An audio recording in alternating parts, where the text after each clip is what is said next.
तर नमस्कार मैत्रिणींनो, मी वर्षा फॅशन या यूट्यूब चॅनलमध्ये तुमचं अगदी मनापासून स्वागत करते। तर मैत्रिणींनो, आजच्या व्हिडिओमध्ये आपण बघणार आहोत उरलेल्या छोट्या मोठ्या तुकड्यांचा वापर करून खूप सुंदर ऑर्गनायझर, जे की तुम्ही मार्केटमध्ये जर खरेदी करायला गेलं तर खूप महाग मिळतं। त्यात तुम्ही घरी बनवलं तर जास्त दिवस टिकतं पण आपण ते, आणि त्याला आपण जास्तीच्या टिपा पण मारलेल्याच असतात। तर जास्त वेळ न घालवता लगेचच आपण आपल्या आजच्या आयडियाला सुरुवात करू। तर नक्कीच तुमच्यासाठी आजची आयडिया आहे ती युजफुल ठरणार आहे। तर प्लीज व्हिडिओला लाईक करा, शेअर करा, आणि पहिल्यांदा व्हिडिओ बघत असाल तर आपल्या वर्षा फॅशन चॅनलला नक्की सबस्क्राइब करा। तर चला सुरुवात करू। तर इथे मी नेटचा कपडा घेतलेला आहे। तुम्ही याच्याऐवजी पॉलिथिनचा असा कपडा असेल, म्हणजे पॉलिथिन वापरायची असेल तर तुम्ही तीही वापरू शकता। तर मी ते नेटचं फॅब्रिक घेतलेलं आहे। तर आपल्याला फक्त ट्रान्सपरंट शीट पाहिजे, मग तुम्ही नेटचा घ्या किंवा पॉलिथिनचं घ्या। तर याची लांबी घेतलेली आहे 16.5 इंच आणि रुंदी घेतलेली आहे 12 इंच। तर 12 बाय 16.5 इंचचा आहे, आयताकृती पीस आहे। आता लांबीनुसार आपल्याला इथे 2.5 इंचावरती एक मार्क करून घ्यायचा आहे या पद्धतीने। आणि जशी मार्किंग केली तिथे आपण एक लाईन पण ड्रॉ करून घेऊ। इथे आपल्याला झिप अटॅच करायची, त्यासाठी आपण इथे मार्किंग करून घेतलेली आहे। इथे आपल्याला बरोबर 12 इंचाची झिप घ्यायची आहे। तर मी इथे अगोदर कट करून घेते, आणि झिप मध्ये आपल्याला आहे ना 2 रनर वळून घ्यायचे आहेत। आणि बघा, रनरवाली साईड आहे ती आपल्याला मेन फॅब्रिकच्या साईडने ठेवून स्टिच करायचं आहे। तर तुम्हाला शिलाई मशीनवरती दाखवते। तर बघा, झिपची जी राईट साईड आहे ती आपल्याला या पद्धतीने ठेवून घ्यायची आणि इकडनं स्टिच करायचं।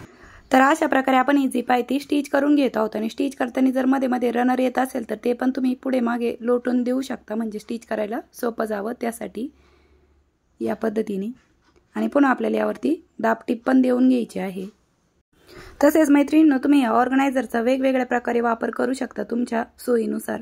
आता दुसरा जो पार्ट होता 2.5 इंचचा कट केलेला, तो पण आपण या झिपच्या वरच्या बाजूने ठेवून घेतलेला, आणि इथे पण रनर मध्ये येत आहे ते आपण मागे पुढे ओढून घ्यायचं। नंतर आपण ते बरोबर व्यवस्थित पुढे मागे करून घेऊ स्टिच करतानाच फक्त। आणि पुन्हा इकडच्या साईडने पण आपण ही दाबटीप देऊन घेऊया या पद्धतीने। आणि दोनच रनर होऊन घ्यायचे आहे मैत्रिणींनो। आता एक्स्ट्राची झिप मी कट केली, तर बघा अशा पद्धतीने आपली ही जी झिप आहे ती स्टिच करून झालेली आहे। आता यानंतर आपल्याला झिप जिथून पुढे लावली ना तिथून खाली 4.5 इंचावरती एक मार्क करून घ्यायचं आहे बघा। आणि इथे आपल्याला एक लाईन ड्रॉ करून घ्यायची आहे। लक्षात ठेवा, झिप जिथून लावली तिथून खालीच मी 4.5 इंचावरती मार्क केलं, आणि पुन्हा एक 4.5 इंचावरती मार्क करून घ्यायचं आहे। आणि इथे पण आपण एक लाईन ड्रॉ करून घेऊया। आणि खाली जे अंतर उरलं असेल ते उरलं असेल, तर माझं खाली अंतर उरलेलं आहे 5 इंच आणि दोन्ही ठिकाणी 4.5 इंच। त्यानंतर जशी मार्किंग केलेली आहे तशीच आपण याची कटिंग करून घेऊ।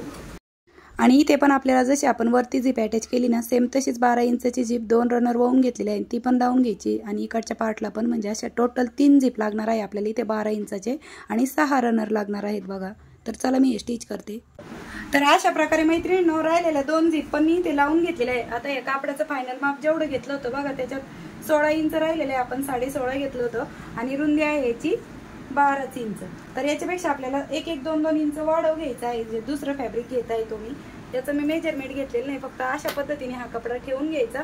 आणि दोन्ही साईडले थोडं अंतर उरेल तिन्ही साईडने, अशा पद्धतीने आपण हा फॅब्रिक ठेवला आहे, म्हणजे आपल्याला या पद्धतीने याची डबल फोल्ड करून पाइपिंग करता यावी त्यासाठी। तर व्यवस्थित असं सेट करून घेतलेलं आहे। त्यानंतर आपल्याला इथे बघा रुंदीचा सेंटर काढून घ्यायचा आहे। तर 12 होतं, तर मी इथे बरोबर 6 इंचावरती मार्क करून घेत आहे, म्हणजे सेंटर आपला बरोबर 6 इंचावरतीच येत आहे। आणि इथे आपल्याला एक सरळ आहे ती स्टिचिंग करून घ्यायची आहे। तर बघा, मी बरोबर इथे अगोदर एक लाईन ड्रॉ केली, आणि यावरतीच आपल्याला स्टिच करून घ्यायचं आहे। तुम्ही हवं तर इथे अगोदर टाचणी लावून घेऊ शकता, म्हणजे हा कपडा इकडे तिकडे सरकू नये त्यासाठी।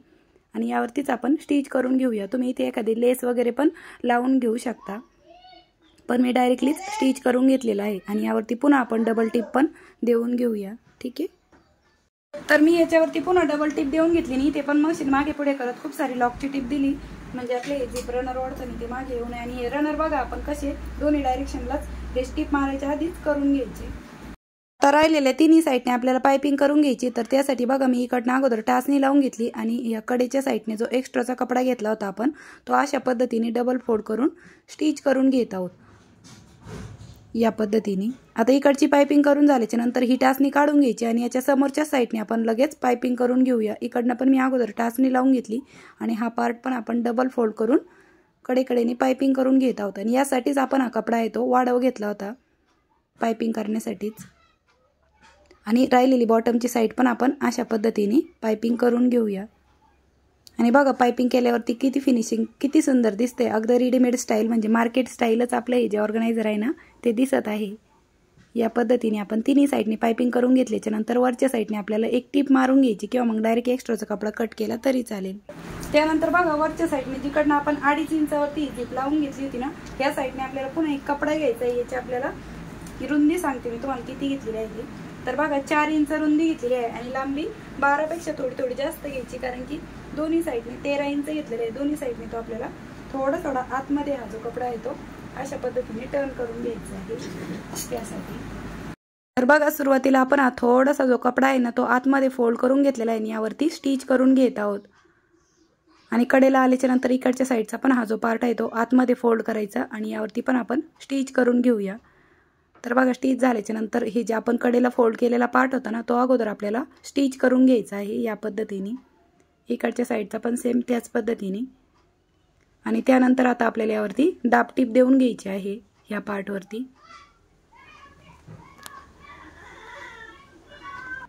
तर या पद्धतीने आपण हा जो एक्स्ट्राचा कपडा आहे ना तो ठेवून घेतला। आता त्यानंतर तुमच्याकडे कोणत्याही प्रकारचा हँगर असेल तर तुम्ही इथे लावून घेऊ शकता, स्टीलचा असू द्या किंवा प्लास्टिकचा असेल तेही तुम्ही अशा पद्धतीने लावून घेऊ शकता आणि राहिलेली स्टिचिंग आहे ती कंप्लीट करून घेऊ शकता। जर तुम्हाला हँगर नसेल लावायचं तर तुम्ही नाडी आहे ती इथे ह्याची जी पायपिंग आहे हे बाजूला करून घ्यायचं आणि याची फक्त अशी पायपिंग करून घ्यायची बघा या पद्धतीने अशी, आणि त्यानंतर इकडनं तुम्ही वरतून ज्या नाड्या आहेत किंवा अशा पद्धतीने जी दोरी म्हणा नाडी म्हणा ती अटॅच करू शकता, इकडनं एक इकडनं एक। तर मी इथे हँगरच वापरणार आहे या पद्धतीने। तर मैत्रिणींनो तुम्हाला व्हिडिओमधलं काहीही आवडलं असेल माझी शिकवण्याची सांगण्याची पद्धत तर प्लीज व्हिडिओला एक लाईक नक्की करत चला। त्याचबरोबर तुम्ही व्हिडिओ कोणत्या गावातून शहरातून बघता तेही मला कमेंटमध्ये नक्की सांगा, म्हणजे मलाही कळेल माझा व्हिडिओ कुठपर्यंत पोहोचत आहे। तर चला मी यावरती स्टिच करते आणि दाखवते तुम्हाला। तर अशा प्रकारे मैत्रिणींनो मी जे हँगरचा पार्ट होता ना तो पण स्टिच करून घेतलेला आहे या पद्धतीने। आता यानंतर आपल्याला हे जे पॉकेट आहेत ना ते सेपरेट करून घ्यायचे। तर बघा इथे पण आपल्याला वरच्या साईडने स्टिच करून घ्यायचे, त्यानंतर इकडनं पण इथपर्यंत स्टिच करायचं आहे आणि ह्या पार्टला पण इथपर्यंत स्टिच करायचं आहे, म्हणजे आपले जे पॉकेट आहे ते सेपरेट होतील। तर चला झिपच्या वरतीच स्टिच करायचं आहे एवढं लक्षात ठेवा। तर अशा प्रकारे मैत्रिणींनो झिपच्या वरच्या पार्टलाच मी तिन्ही साईडने स्टिच करून घेतला, म्हणजे आपले हे जे पॉकेट आहेत ते सेपरेट झालेले आहेत बघा या पद्धतीने। इथपर्यंतच हे जे पॉकेट आहे ते आलेलं आहे, दुसरं पण सेम त्याच पद्धतीने बघा इथून आपण स्टिच केलं तर हे पॉकेट पण आपलं सेपरेट झालेलं आहे। अशा पद्धतीने आपण हे पॉकेट आहे ते सेपरेट करून घेतलेले आहेत। आता तुम्ही हे शिलाईचे सामान ठेवण्यासाठी वापरात आणू शकता किंवा तुमच्या सोयीनुसार याचा वापर करू शकता। इयरिंग वगैरे कानातले वगैरे ठेवण्यासाठी ज्वेलरी ठेवण्यासाठी पण याचा वापर करू शकता। तर बघा मैत्रिणींनो अशा पद्धतीने मी याच्यामध्ये शिलाईचे जे थ्रेड आहेत ना ते ठेवून घेतलेले आहेत। तुम्ही हे ना कानातले ठेवण्यासाठी ज्वेलरी ठेवण्यासाठी तुमच्याकडे जे जास्त असेल ते ठेवण्यासाठी तुम्ही याचा वापर करू शकता, पण माझ्याकडे शिलाईशी रिलेटेड भरपूर सामान ठेवण्यासाठी याचा वापर होऊ शकतो म्हणून मी यासाठीच केला।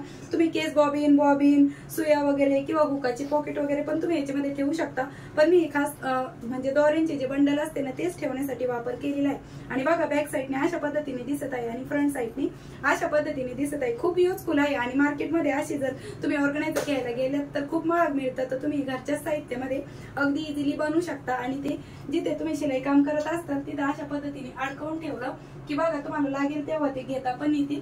आणि या पद्धतीने आपण याच्यामध्ये खूप सारे जे थ्रेड आहेत ते ठेवलेले आहेत। तर जवळून दाखवते।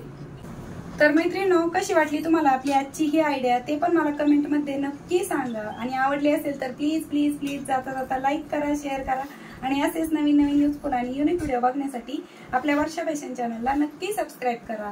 तर भेटूया पुन्हा नेक्स्ट व्हिडिओमध्ये, तोपर्यंत bye bye, thanks for watching. Shri Swami Samarth, जय जिजाऊ, जय शिवराय।